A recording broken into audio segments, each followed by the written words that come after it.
Talk about your path to being where you are today, and just kind of over 20 years of experience. Yeah. So just talk about how you got to where you are today. Yeah, no, that's it's a interesting story, I guess, Yeah. depending on who's listening. Sure.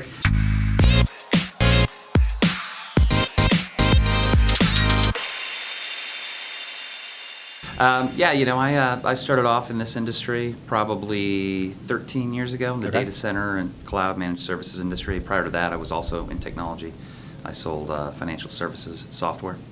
But started off as an account executive, right, and shook the trees and looked under rocks for opportunities. I started in Denver, working for SunGard Availability Services. They had recently acquired one of the early players in this space, Inflow. And I was the first SunGard employee in an Inflow office. I had a successful few years being an account executive. Got promoted to director of sales. Moved to Dallas for that, where I live now. So now a Texan. Do you claim you're native Texan? Now I claim that I'm a Texan. Okay. I think I've lived here longer than I've ever lived anywhere. Sure. So there you go. about 10 years now in Texas. So really great place, great economy, great data center market. Yeah. Right. So director of sales, moved up through VP. SVP at SunGard. I eventually ran the West for SunGard Availability Services for sales. And then a few years back, I was recruited and hired at Vi West to run sales there. Was there for a couple years, and we went through a sale process. We were inbounded by quite a few people with interest to purchase Vi West, and worked with the leadership team to eventually sell to GI Partners to merge it with Peak 10. So here we are today. EVP of sales at Flexential, the newly branded company, which is the marriage of the Vi West company and Peak 10. And we couldn't be more culturally similar prior to, and so the integration's gone well. But that's kind of the quick story on my path. Yeah, and talk about the name Flexential, because I know that that both companies went through a process to figure out what the new name and the new brand would be. Yeah. What does that mean, and why did y'all choose that name? Well, there was some debate. Vi West had such a great brand in the markets we were in. Peak 10 had a tremendous reputation as well in the markets that they were in. But it was very important to us that we built this new company, and it should have a new name, right? We understand that people have brand loyalty, but really what people are loyal to is the service and the quality of the facilities and whatever we may bring to bear. Yeah. So as we thought about the DNA of our company, and we thought about all the things that we brought to bear, our people were really at the core of what we do. And the feedback that we got when we both pulled the market and we pulled our employees and our stakeholders internally is that we have this great reputation for being really human in our approach to doing business, right? A lot of flexibility, which is where the flex and the Flexential came from, right? Also, our services, especially as the business world continues to modernize, IT is more of a focus of any organization, right? It's an essential part of the organization. It provides a lot of potential, right? There's all these words that end in that TIAL, and putting them together, and somebody had a light bulb go out over their head, and flexible, essential, Flexential. There we go. That's great. Well, it is interesting the flexible part that you mentioned, because I think over time, traditionally, years and years ago, I think the data center industry was building facilities in a way, delivering services in a way that was more suited to what we thought, or what the industry thought the users needed, and there was maybe less flexibility. And I think, to your point, the ability to show customers that you can hear what their requirements are. If you're going to be flexible, you've got to listen well. That's right. And I think that companies that do that today with companies that have their IT infrastructure and they're looking to place that wherever it is a big value. So that's really interesting. So one thing that Flexential, and I think both from Vi West and Peak 10, I think it's in the DNA has both companies has been this hybrid IT user, and being able to serve data center users with a hybrid approach. How have you seen that grow in importance over the last few years? Especially as companies make a decision today that might serve them well for a year or two, but the reality is, after 2 years, it's hard to know what the future holds related to technology, related to companies they might acquire. So how has that changed, and how do companies do that well today? Well, look, part of the way that we look at our business, the data center cloud, managed services, professional services industry, is IT environments, IT workloads aren't static, right? And I think the biggest folly that people may have is that they may look at it as static, right? Especially people that may be in an organization that are detached from IT, right? So we want to provide our folks, world-class, enterprise-class facilities if they need basic co-location. But we also recognize that as their businesses change, it may just be the organic growth, it may be an acquisition, and they have to bring different workloads in, that they may have things that need to move to the cloud.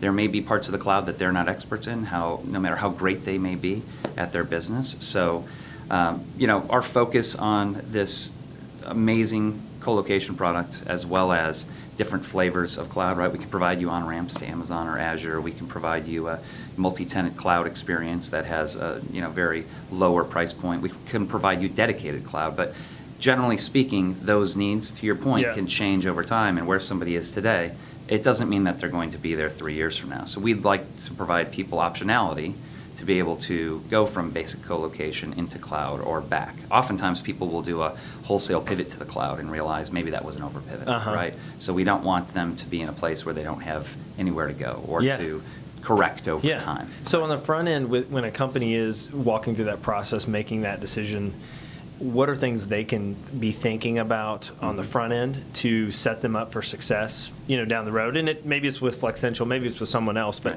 what are things they can evaluate internally or as they look at their own IT infrastructure to figure out, what makes the most sense for them? Well, I think the first thing that people need to do is tier their applications, right? Okay. They need to look at their applications, how they run, the importance of those applications to the business. Oftentimes, those applications are still very much suited to be in a dedicated environment inside a co-location, in somebody's own native environment, right? It gives you spans of control. You don't want to necessarily launch your ERP system out into the cloud because ERPs are a snowflake in everybody's environment, right? Everybody's ERP is a little different. Your financials, sometimes things like email, depending on the industry you're in, right? There's so many privacy concerns. If you're a hospital, a payment card processor, right? You have HIPAA or PCI concerns, respectively. Now, if you have tier 2 applications that you don't need to bet the business on, those are great things to put in the cloud, right? They're great things to be able to kind of set it, forget it. You don't have to have dedicated, co-location infrastructure and servers to do that.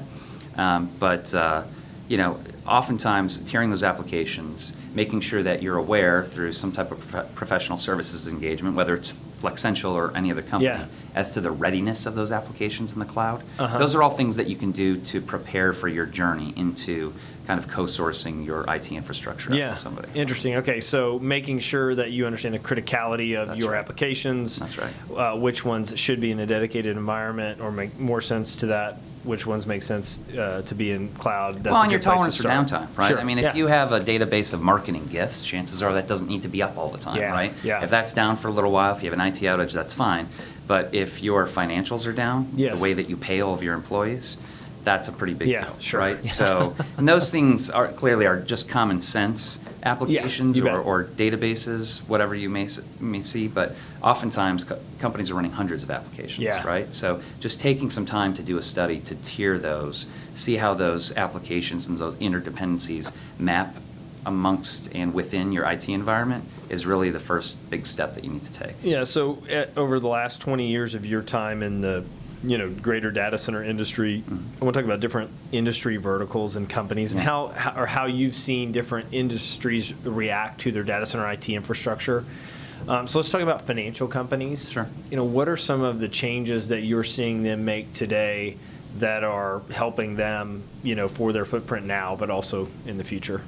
There's a lot more compliance concerns than there used to be, right? There's a lot more security concerns as well. Not just from logical information, applications and data that goes over, network connections, but as well as the physical security. As an example, we're working on an opportunity right now where the demands are so strict on the physical cage of the infrastructure that it's kind of the first time that, other providers, including us, have ever seen this because it's a new PCI standard, right? So PCI CP, a company that creates the actual payment cards. The security is kind of a brave new world for folks, right? Everybody has to figure out what this is, and that kind of shows the dynamic nature of what things come to pass as information becomes the information age, however you want to say it, right? It's more and more important every day, every year. I mean, you look back 5 years, the way that we're all interconnected around the world through our financial data, our personal data, our social media accounts, whatever it may be.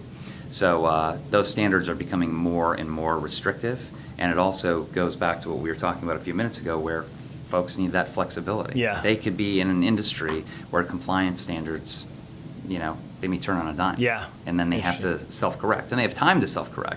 But nonetheless, we have to stay ahead of that and inform our customers as to what best they can do to stay ahead of that curve. And I would imagine the healthcare industry compliance obviously has a large importance factor in that industry as well as it relates to our personal data.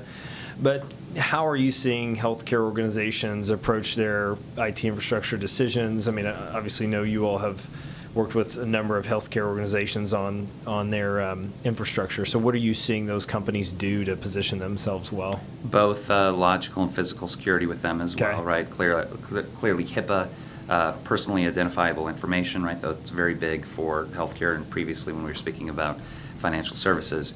Another thing that's come up with healthcare, though, in the last couple years that's become a lot more important is this adjacency to the cloud, adjacency to folks that may be an Epic or a Cerner or some small IT SaaS company that they help run some of their back office, right? They want to be close to those companies in the data center so they can peer with them, right? Yeah. So as to how the data center industry continues to evolve, as an example, all these content cloud, social, analytics, media companies, they're depending more and more on that type of infrastructure, things that are data centers that are close to the edge, and then whether it's healthcare or any other industry, when those things become more and more important, as they are, as the world is changing, they want to be closer to the edge too, right? They want latency to be no concern at all. They want to be able to peer very quickly with those folks and be able to get that analytics information, right? If you need healthcare analytics.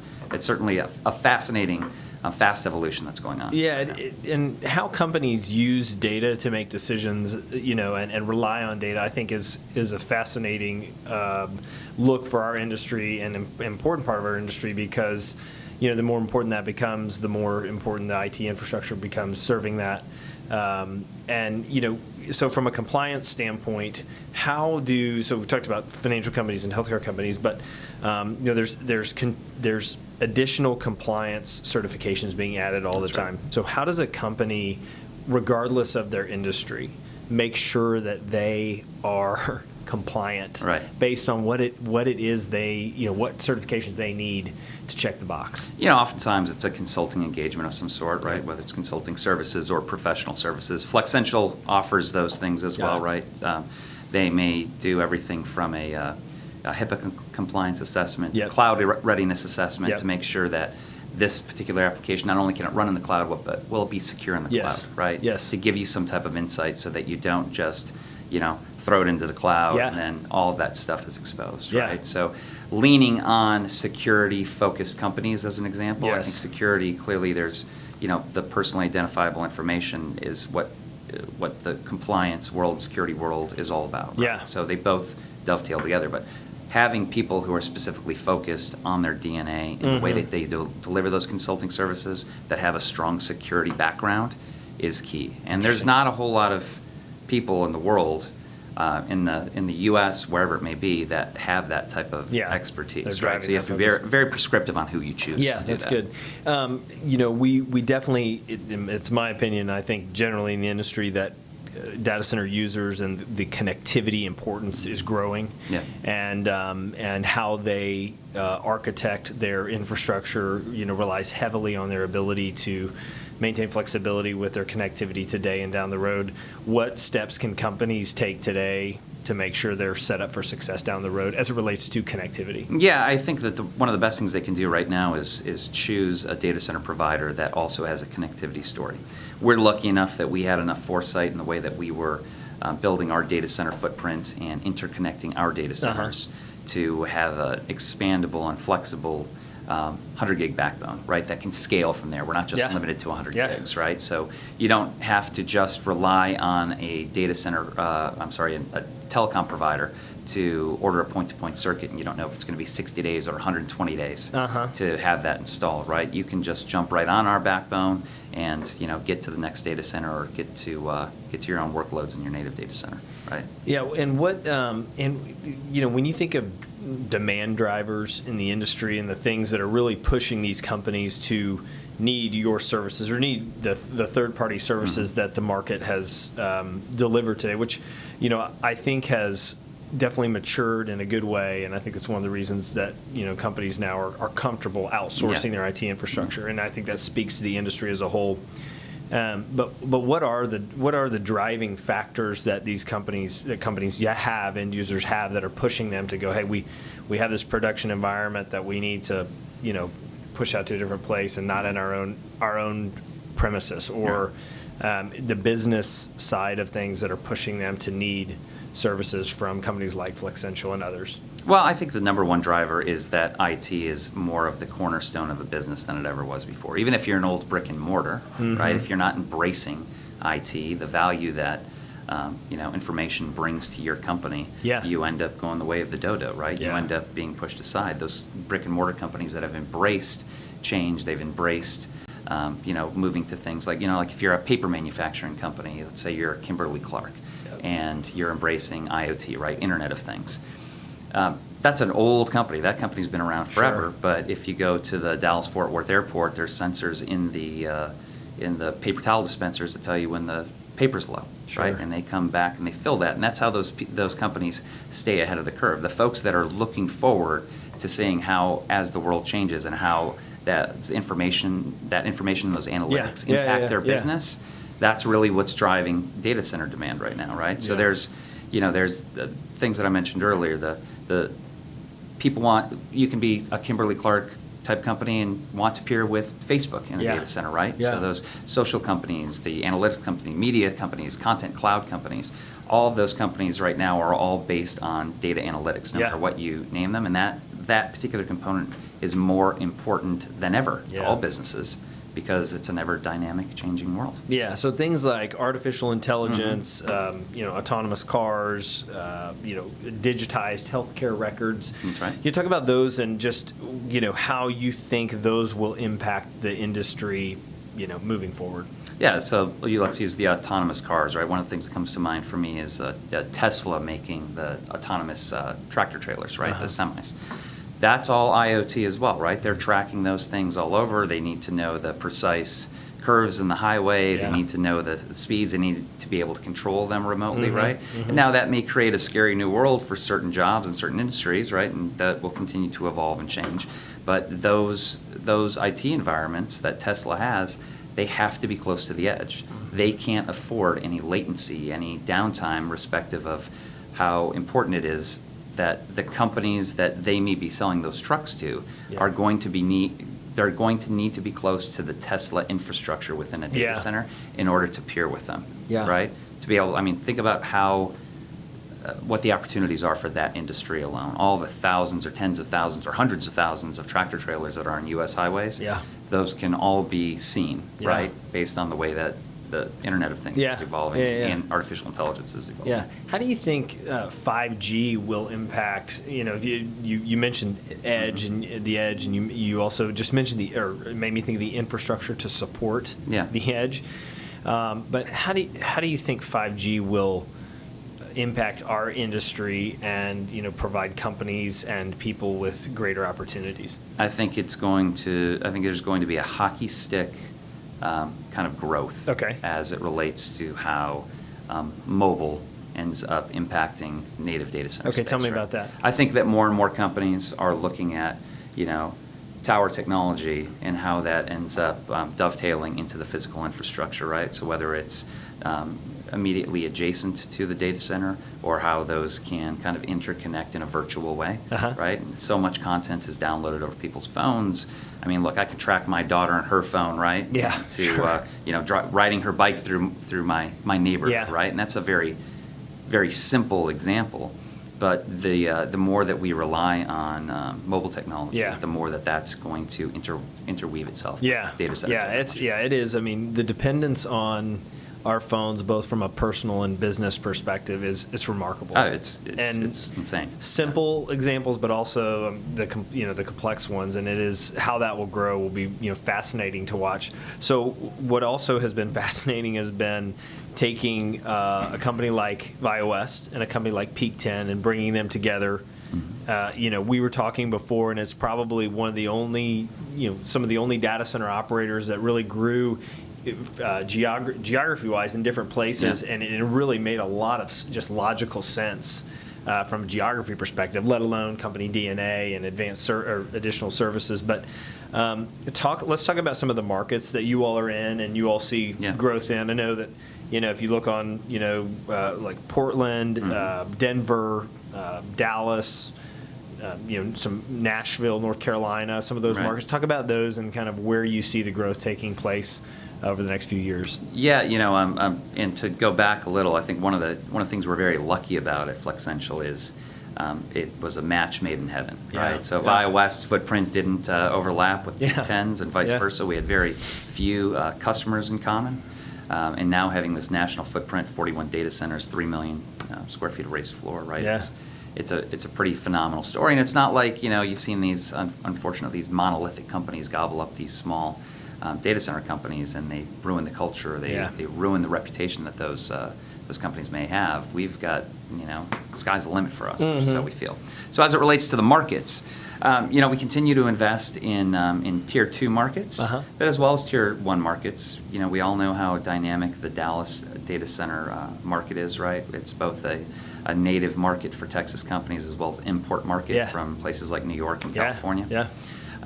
Portland's a big investment area for us. We're lucky enough to have secured the new cross-Pacific cable and the Hawaii key cable that give you direct connects to Asia. So we've seen a lot more East Asian companies have interest in that facility, as well as, to some of the comments we made earlier, businesses that want to peer with those companies overseas. They want to be in that data center. And I think Portland will grow more in the next couple of years than it has in the past. Just by, obviously you all have been there for a long time. There's some other companies that are there and looking there, and I think with that maturity will come additional opportunities. I mean, there's a ton of opportunity there. Not only is it it's less expensive to operate data centers there, but there's tremendous tax incentives. So if you're a Silicon Valley company, put it next to California, and it looks even better. Just go up north, you can save yourself millions of dollars in sales tax on the year, right? So those small things alone, it's a very interconnected city, which I think is tremendous. Atlanta continues to be a growth market for us. Nashville, a lot of these cities, if you look at that, with just us rattling us off, that's where the population growth is going as well, right? Big companies, you look at like Dallas, Toyota moved from Southern California to Dallas, right? Along with that, not only came the general population of employees from Toyota, but all of those companies that needed to come and support Toyota as well, right? So as those economies continue to grow, Atlanta, Nashville, Philly continues to be a hotbed of, kind of export industry or import industry from New York and New Jersey. If it's too expensive to operate there, we just invested in a great enterprise class facility there as well. But we're in high growth mode, and we're really taking a strong look. We talk about it every day, right? Where should we go next? What current markets we have are we going to continue to invest in? And back to Portland, we're in the midst of doing an expansion on that facility there. It's been so popular. It's grown so fast. So being in the business for 20 years, you'll be in the industry for many more years. What are you most excited about when you think about the next several years in our space and the growth that could occur? What gets you most excited? What's most exciting for me is what's next, right? I got into this industry 15 years ago or so, whatever it may be, and it's almost turned on its ear compared to what it was. The focus of data centers at that point was strictly internal. It was strictly resiliency. It was, hey, if we have a snowstorm and our roof collapses and our native data center is under that roof, what's going to happen?